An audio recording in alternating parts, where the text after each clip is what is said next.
Hello once again, everybody, and in this video I wanted to take some time just to go over Micah 10.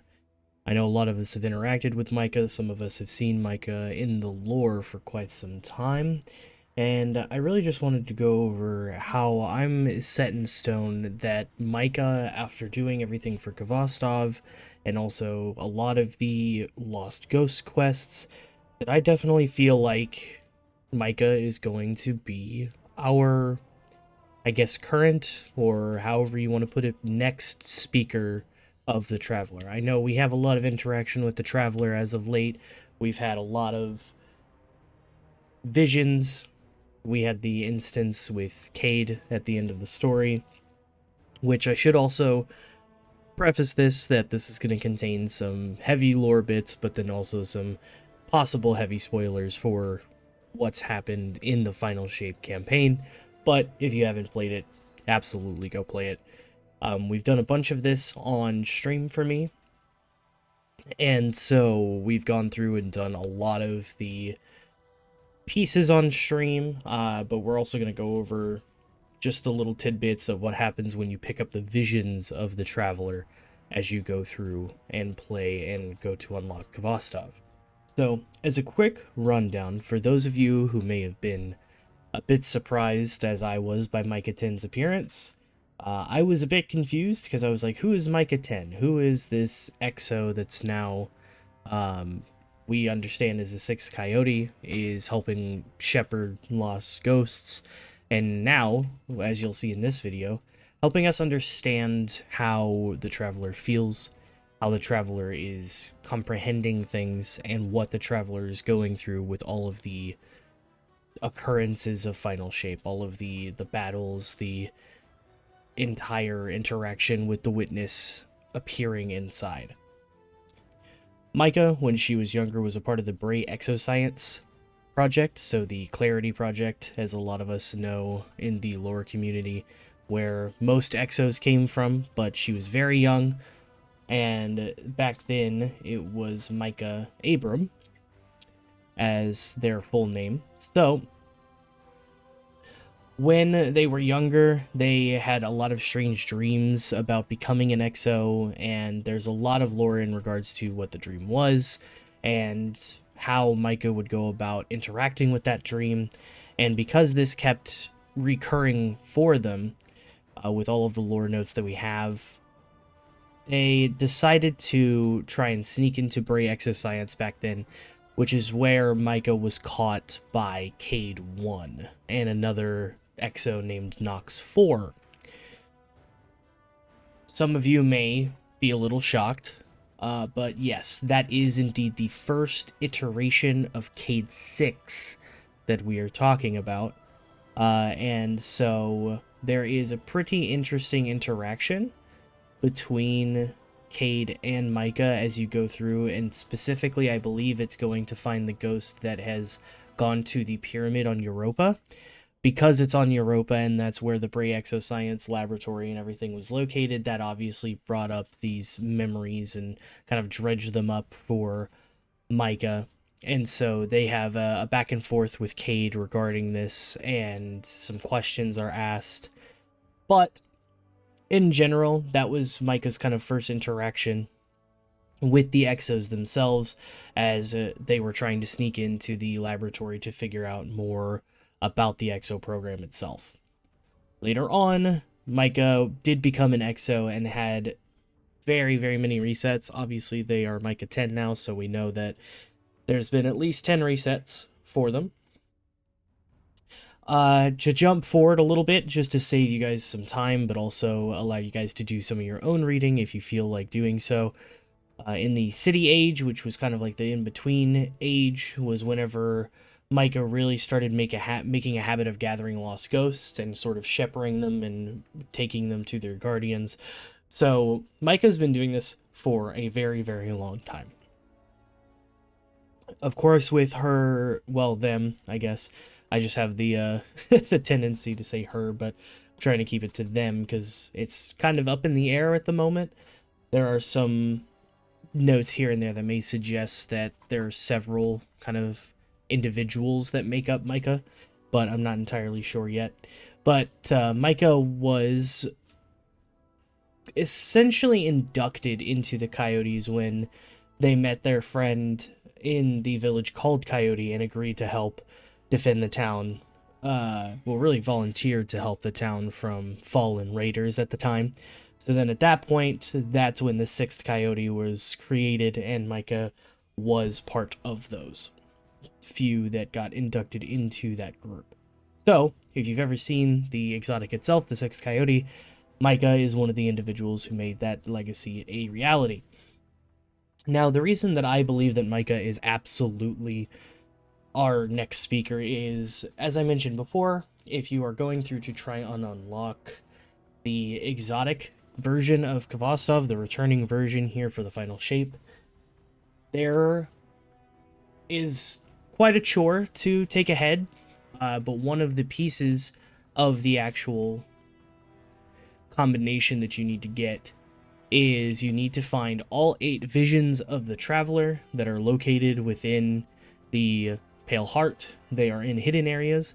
If you're not quite sure where they are, if you go to the Lost City and you take the left that's behind Ghost and has some Cabal guards, it will lead you to the Speaker's old area from Destiny 1, which is ironic for what we're talking about here because all these are in the Speaker's area.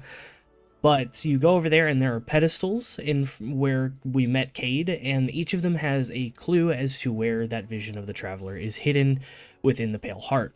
Once you return all 8 of these, then the chest for the exotic Kvostov will open up in the middle. I'm sure there's plenty of guides out there. I personally use Dado's guide to help me find some of the junk piles. So I won't go over all of the steps to do that here. There are plenty of resources for you guys to do that. But with doing that, each time you pick up a vision of the Traveler, you get a conversation from Micah. And I'll go ahead and play one of those now, just so you can kind of get an idea as to what you're hearing.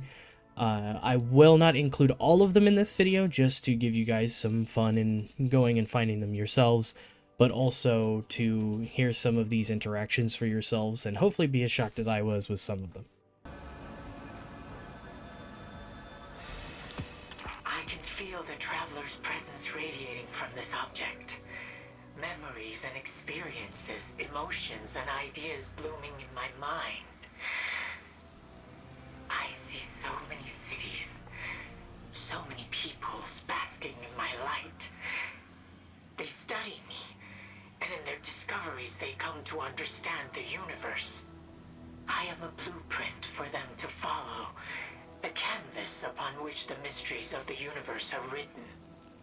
These little gardeners are such careful stewards of fragility, but then they begin kneeling. They plead, beg, demand. I do not know what to do. There is confusion, helplessness, guilt. There's nothing more. Does this mean that the great machine does not wish to be worshipped? I don't know if I'd interpret it that way. It may be more a lack of frame of reference. It doesn't understand reverence or worship. But that also doesn't mean it can't learn. But that it's still trying to understand us. Or maybe it never will. Does that invalidate faith? I do not know. It provides a question. And I suppose it is on me to ponder the answer. But the truest answers lie within ourselves. So as you can see, Micah is essentially taking the vision that we find and locating imprints, emotions, feelings, statements almost, and receiving visions of their own. And in doing so, this is really what has pushed me in the direction of, this is exactly what I would have imagined the speaker to be doing. Taking these just overwhelming emotions and visions and translating them for us. Now, this seems to be a bit more direct than the previous speaker that we had. If you have gone through and watched Bife's video on the previous speaker and how we assume the communication happened with the visions and the dreams, this seems a bit more direct, and it could be because we are inside the Pale Heart and we have more of a direct connection to the Traveler, that Micah is able to bridge that gap. But with a couple of these, they're pretty intense.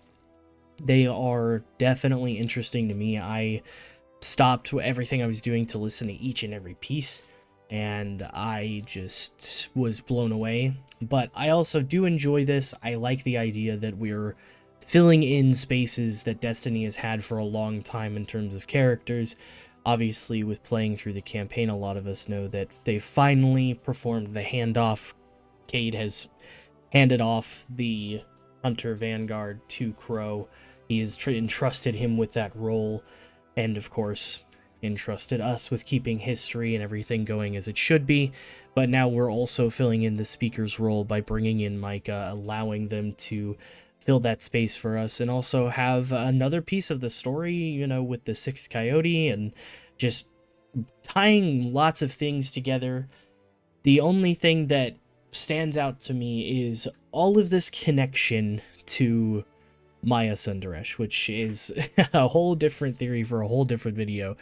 But in one of these conversations, specifically the conversation with Cade, Micah does bring up everything to Cade, tries to see if he remembers. Micah remembers the time of his previous incarnations, and Micah is this curious because Micah did one thing that is totally against Vanguard rules, restrictions, code, whatever you want to call it. But Micah went to an Exomind archive to locate their own memories from all of their past reincarnations, and even before they were an Exo, and educate themselves on who they were. Micah is just a curious being. They always have been. So this conversation with Cade was them trying to see how much he maybe retained or could see. And Cade's response is that he only has flashes, but he does remember that there was a child. And then Micah just flat tells us to our face when we return from that mission, return the ghost, and come back to the Arbor of Light and Micah's conduit, that Cade 1 was a bodyguard to Maya Sundaresh. So somehow Maya Sundaresh is becoming this central piece of the lore, but also all of the issues we've been facing. She was the one on Exodus Indigo with Chioma Essie. She is the one who went to Neomuna, which I still believe Neomuna is what Siva was supposed to do, since they took a perfected version of Siva with them. Chioma, in her logs, tell us about Maya's entire spiral out of control when she came into contact with the Veil, which is exactly the same as Clovis's spiral out of control when he found the Clarity object. It also matches the Witness's spiral out of control when they sought the Veil to hunt down the Traveler and, quote, force purpose out of it. We've now found out that Lakshmi 2 from D1 in the Future War Cult was all done because Lakshmi was a copy of Maya Sundaresh's consciousness. And so now Cade is being tied back as being Maya's bodyguard. And so it all seems to tie back to the Exo project on Europa. And like I said, that whole breakdown and any of the notes I have on that are for an entirely different video that would probably last way too long. But I'll go ahead and play some more of the interactions that I have recorded from picking up the visions of the Traveler, just so you guys can make your own decisions, see how you feel about Micah being our new speaker, and of course, make sure to discuss it in the comments. I'll be down there chatting with you guys, seeing what your theories are, and having some excited conversations. Maybe I'll add some new notes, or maybe we'll come up with some new theories. So I hope you guys enjoyed this video. I hope we get into some pretty deep conversation, and then I'll see you guys in the next one. Print of the Traveler's experiences in this object. Images, emotions, I will try to interpret as best I can. I feel Unity. Peace. A sense of belonging and home. Here, inside the Traveler. There's completion. A sense of duty fulfilled. There's another realm? Or space? No. A state of being. Union with the Traveler. Light returned and now memory as well. An eternity within the Traveler. With all guardians who experience their final deaths. An afterlife. That's all I could make out. Cade spoke of his experiences after death as peaceful. And as if he wasn't alone. Perhaps there's truth to this. That there can be something at the end. For Guardian? I don't know if I want the Traveler's Heaven. If the people I hope to find won't be there waiting for me. We cannot be sure of anything. These visions are difficult to parse.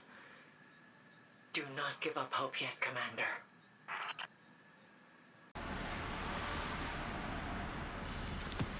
I can feel the Traveler's experiences impressed on this object.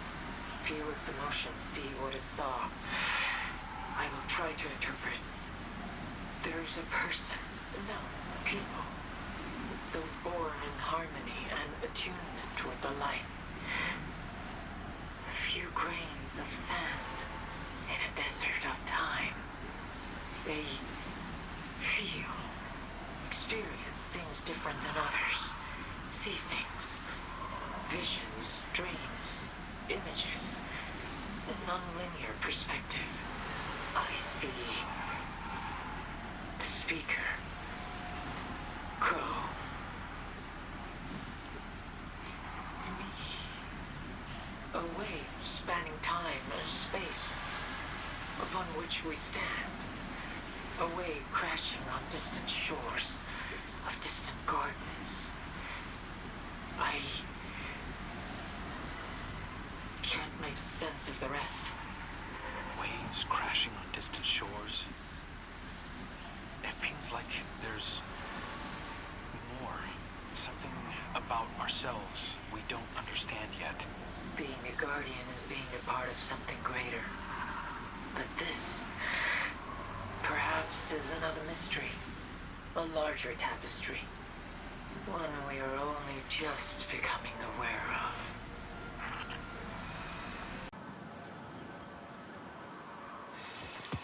The Traveler's memories and experiences are imprinted on this object. I will try to translate them as best as I can. I am afraid. Reunited with a family member. Or no. Terrified. I can feel.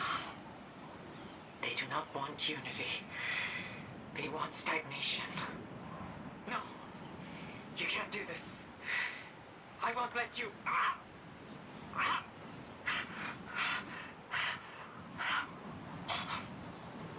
It spreads through me. Dark fingers. Memories. Remembrance of... What is this feeling? I do not want it.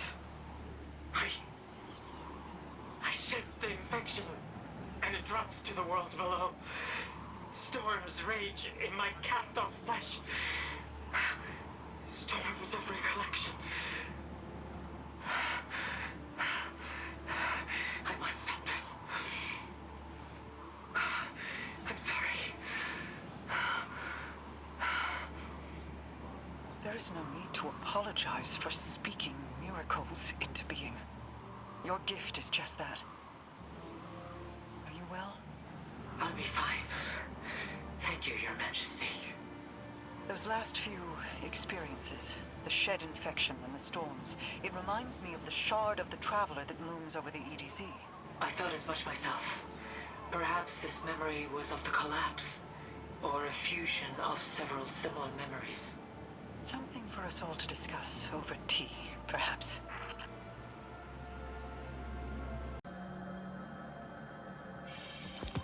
I feel impressions of the traveler's experiences in this object. I can see them. I will try to interpret as best as I can. This impression is jumbled, faded, ancient. I see stars, a haze of cosmic energy, carnelian and jade whirling into infinity. Fear. Hope. Then, an abrupt severance, something lost, or someone. It isn't clear. Dust clings to the air like motes of starlight, glittering. A new distinction between what is and what was, but a tether remains indivisible. Light casting a shadow, and shadow defining the shape of light. Then... No, nothing. It's gone. I'm sorry. You did your best. Thank you for trying. Those colors. I feel like I've seen them somewhere before. In a half-remembered dream. This may be an ancient memory of the traveler. Something from the dawn of time. Maybe so old as to have no significance. And yet, I cannot help but wonder.